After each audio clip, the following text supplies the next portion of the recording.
मैनपुरी कचहरी रोड स्थित रज्जोदेवी कबीर आश्रम पर हुआ सत्संग का आयोजन, जिसमें आश्रम के महंत अमर साहिब जी ने कहा है कि यदि हमारे मन की भावना शुद्ध है, शुभ है, तो चित्त शुद्ध रहेगा और हम सच्ची प्रसन्नता का अनुभव करेंगे और प्रसन्नता पूर्वक जीवन जी सकेंगे। किंतु हमारी भावनाएं अशुभ अशुद्ध हैं तो चित्त अशुद्ध रहेगा और बाहर सब कुछ ठीक होते हुए भी हम प्रसन्नता का अनुभव नहीं कर सकते और न प्रसन्नता पूर्वक जीवन जी सकते हैं। ध्यान रहे, हमारी प्रसन्नता सुख दुख का कारण बाहरी चीज़ों की सुविधाओं का बढ़ना घटना नहीं है, किंतु चित्त मन की शुभ अशुभ भावनाएं एवं शुद्ध अशुद्ध हैं। यदि चित्त मन की भावनाएं अशुभ और अशुद्ध हैं तो बाहर कहीं भी चले जाएं, कुछ भी पद प्रतिष्ठा मिल जाए तो भी न तो आध्यात्मिक उन्नत होगी, न सुख शांति का अनुभव जी सकते। वहीं अगर चित्त मन की शुद्ध भावनाओं से जीवन जिया गया तो आध्यात्मिक उन्नत तो जरूर होगी और थोड़ी चीज़ों में भी सुख शांति का जीवन जिया जा सकता है। हमारे आध्यात्मिक गुरु लोगों ने चित्त मन के शुद्धिकरण और आध्यात्मिक जीवन जीने के लिए कुछ सूत्र बताए हैं। सुखिया के प्रति प्रसन्नता महसूस करें एवं मित्रता का भाव रखें। किसी की सुख समृद्ध देखकर जलें नहीं, क्योंकि जलने से हमारा भी नुकसान होगा, अपना सुख घटेगा। इसलिए इस व्यर्थ की हिंसा से बचने के लिए सर्वोत्तम उपाय है सुखिया के प्रति नहीं, प्राणी मात्र की तरफ हम मैत्री भाव रखें। दोष लगाना बंद करें, दुखियों को देखकर द्रवित हो जाना तथा अपनी शक्ति के अनुसार उनके दुख को हल्का करने या दुख को दूर करने का उपाय करें। यदि पाप के मूल क्रूरता, कठोरता, अभिमान, अहंकार से बचना है तो अहिंसा के साथ करुणावान बने, तभी हमारे अंदर मुद्दत यानी पुण्य आत्माओं, संतों, सज्जनों को देखकर प्रसन्न होना है। इसे दूसरे लोगों में अवगुण देखने की प्रवृत्ति कम होगी, अपनी गलतियां देखने की शक्ति बढ़ेगी। ध्यान रखें, निर्दोष और शुद्ध चित्त में सज्जनों और संतों के प्रति प्रसन्न भाव भी दृष्ट रह सकती है। इसके बाद अपेक्षा भी, जिसे न बैर कहते न प्रेम की तटस्थता, उन दुष्ट आत्माओं, पाप आत्माओं, दुरात्माओं के प्रति दूरी बनाकर रखने में ही कुशलता है। ऐसे लोगों के प्रति मन में मंगल कामना करते हुए अलग रहना ही अच्छा है। ना काऊ से दोस्ती, ना काऊ से बैर। कबीरा खड़ा बाजार में मांगे सबकी खैर, ना काऊ से दोस्ती, ना काऊ से बैर। सत्संग अवसर पर बड़ी संख्या में संत भक्त मौजूद रहे हैं। आप इन तस्वीरों में देख सकते हैं, यहाँ पर संत भक्तों ने भजन प्रस्तुत किए हैं, प्रवचन व्यक्त किए हैं। हमारे YouTube चैनल मैनपुरी 84 न्यूज में आपका स्वागत है। हमारे इस चैनल को सब्सक्राइब करें, लाइक करें, वीडियो पर कमेंट करें। आपका बहुत बहुत धन्यवाद। मैनपुरी से चंद्रपाल साखी की रिपोर्ट। आइए क्या कुछ बताया है आश्रम के महंत सदगुरु श्री अमर साहिब जी ने, आइए ये भी सुनते हैं इस पूरी खबर के जरिए। जो सज्जन पुरुष हैं, जो सुखी पुरुष हैं, जो उन्नतशील पुरुष हैं, उनके प्रति मैत्री भाव, सबसे बड़ी बात ये हम समझे। उनसे हमें ईर्ष्या न हो, हम थोड़े गहराई से समझे। होता क्या है,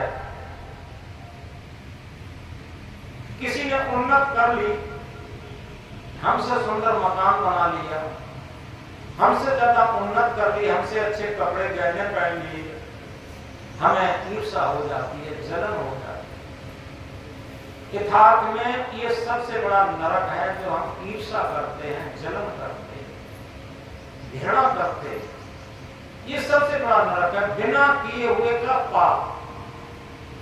एक पाप वो होता है जो हम करते हैं और एक पाप वो होता है जो बिना किए भी पाप लगता है, वो यही है जिसे मनसा पाप भी कहते हैं। हम व्यर्थ में ईर्ष्या किए चले जा रहे हैं, जले जा रहे हैं। तो सबसे पहले हमारे अंदर मैत्री भाव हो। जो सज्जन पुरुष हैं, जो सुखी पुरुष हैं, उन्नतशील पुरुष हैं, उनके प्रति मैत्री भाव हमारा।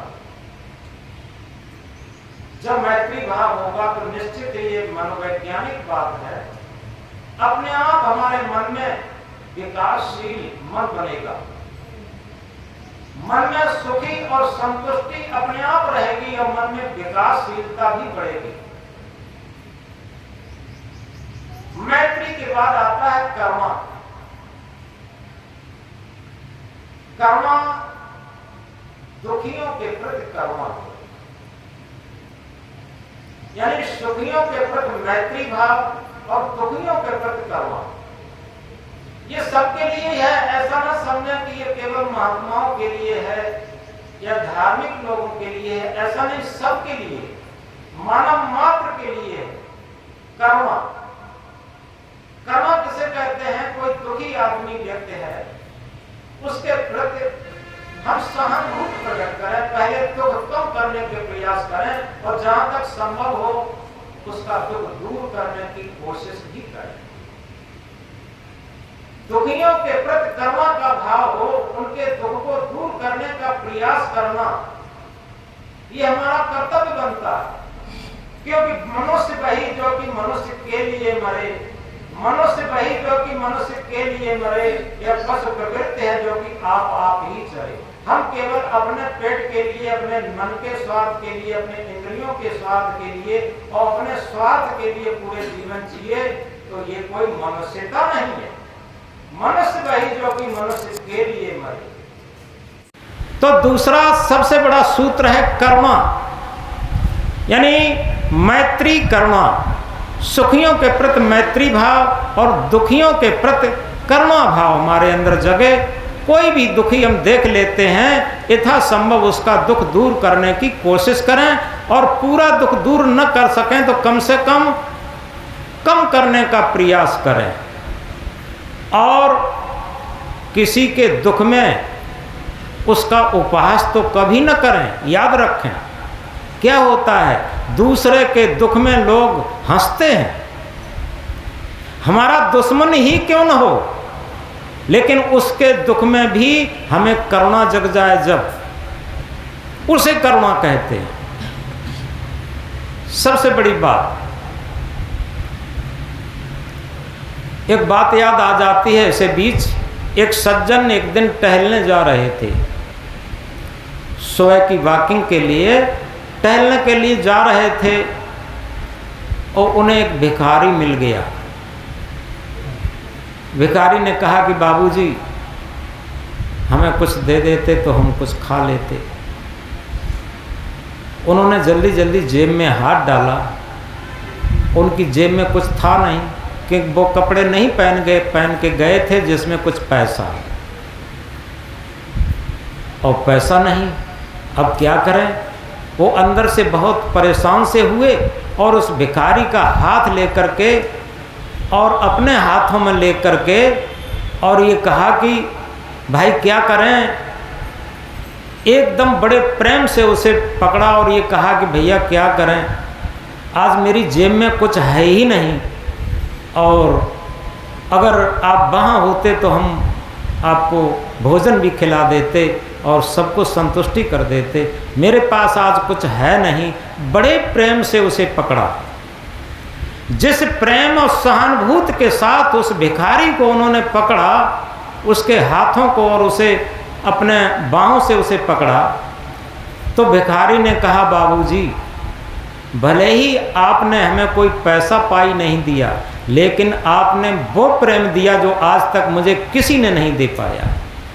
सबसे बड़ी बात, तो कम से कम किसी दुखी को हम कुछ उसका दुख दूर न कर सकें तो सहानुभूति तो दे सकते हैं, हृदय का प्रेम तो दे सकते हैं, आत्मा का प्रेम तो दे सकते हैं। इसे करुणा कहते हैं। तो दूसरी बात है करुणा।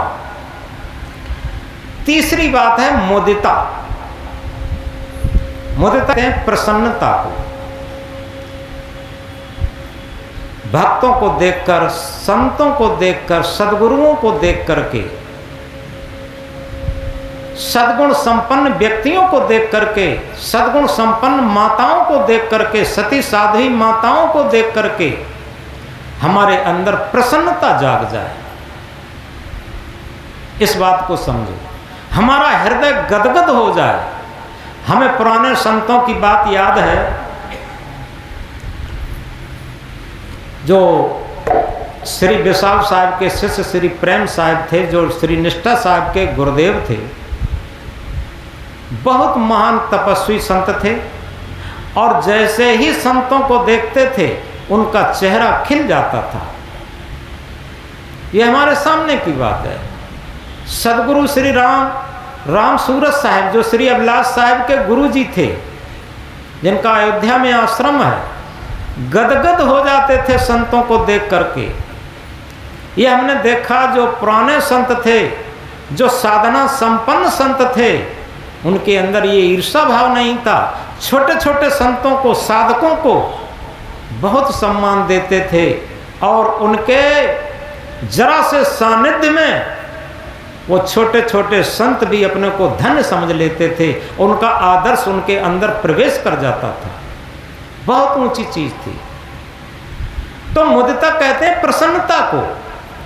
अगर सद्गुण संपन्न हमसे कोई त्यागी व्यक्ति है, हमसे कोई योग्य व्यक्ति है, हमसे कोई सदाचारी व्यक्ति है, उसे देख करके हमारा हृदय गदगद होना चाहिए, हमें बड़ी प्रसन्नता होनी चाहिए।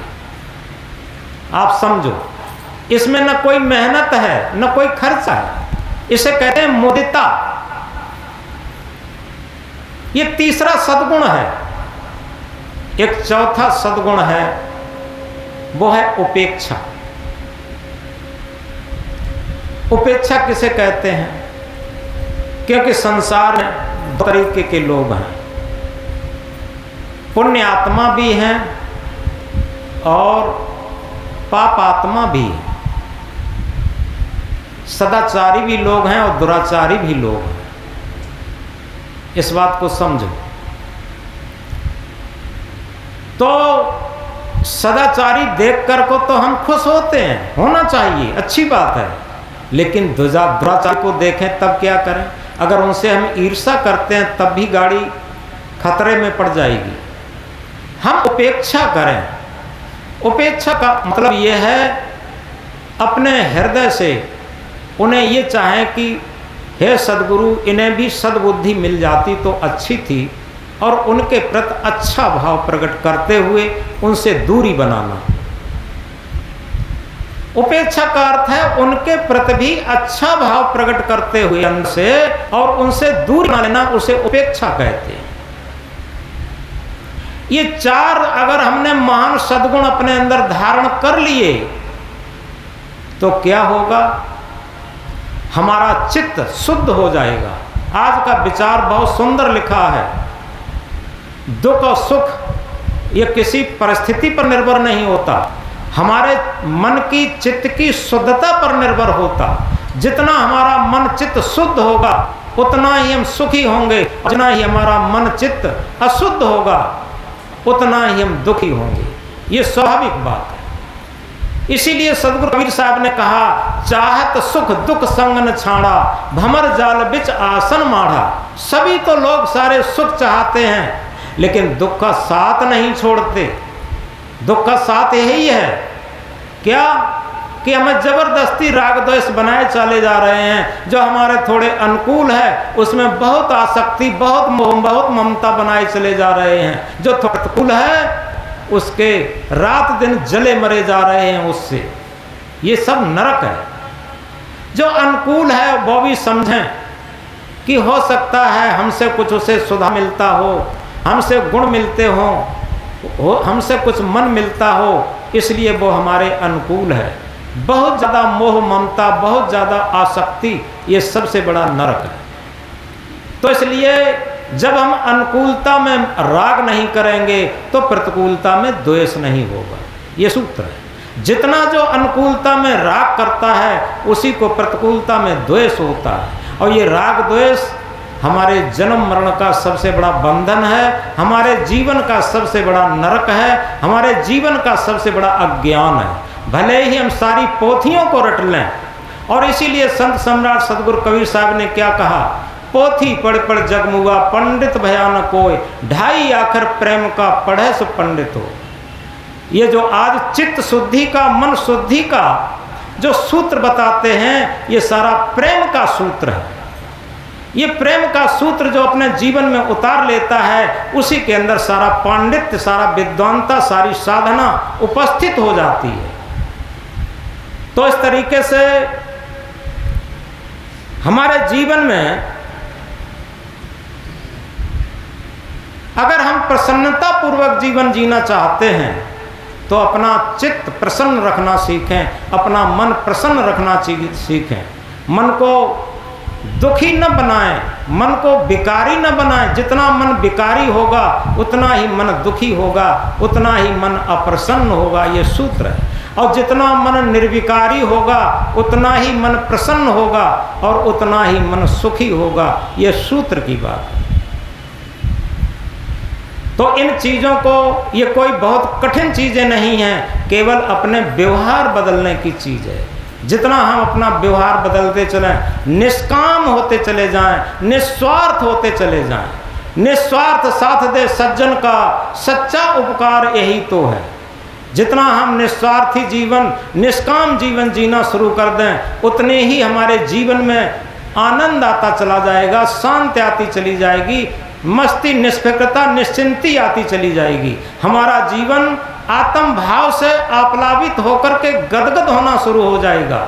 एक क्षण वो आ जाएगा कि हमारे जीवन जीने की ही कला ऐसी होगी, हम एकांत में बैठ करके अपने अंदर गुदगुदी महसूस करेंगे।